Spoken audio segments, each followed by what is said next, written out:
আর কি কি দুর্নীতি হয়েছে একটু বলো। দুর্নীতিটা বলেন।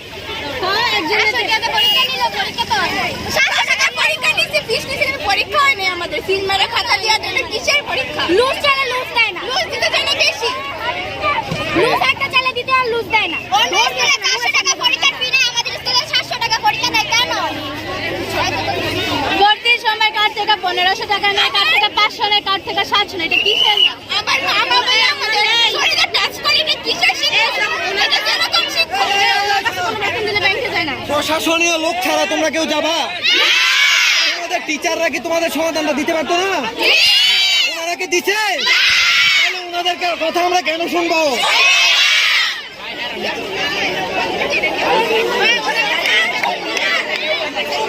বিচার চাই, বিচার চাই।